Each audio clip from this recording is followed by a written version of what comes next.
Mapagpalang gabi po sa inyo lahat mga kapatid. Ito po ang inyong lingkod, si Monsignor Father Jaime Vicente. Sa araw pong ito, Disyembre 24, ang tanging pinakamagandang regalo natin sa ating Panginoong Hesukristo, ating Diyos, ay ang ating pagbabagong buhay na matagal nang hinihintay ng Diyos amang makapangyarihan sa lahat. Mga kapatid,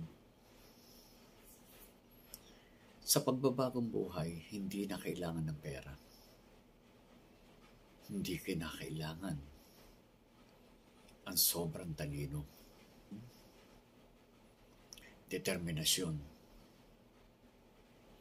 Kung anong ating ninanais,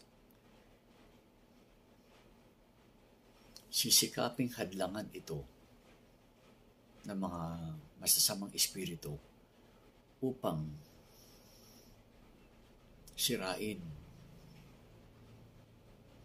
ang ating pagbabago at pagbabalik loob sa Ama.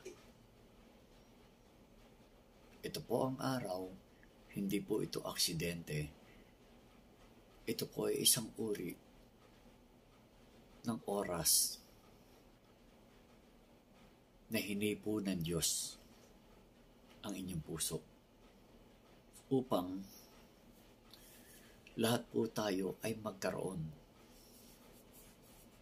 ng pagnanais na mapagbagong buhay. Kapatid, lahat po tayo,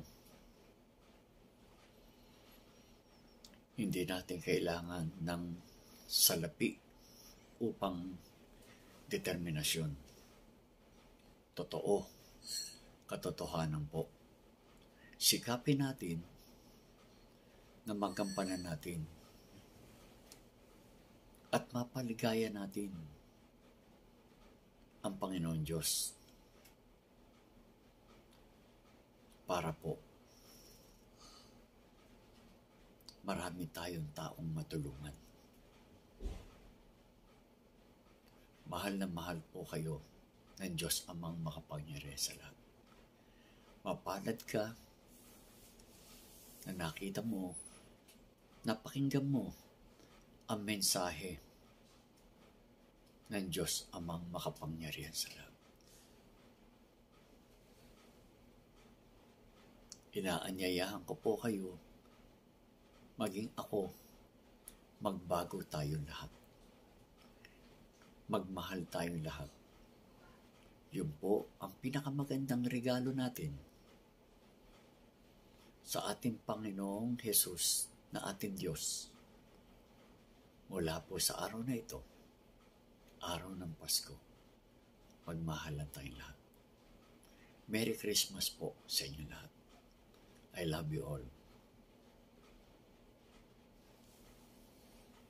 Amen.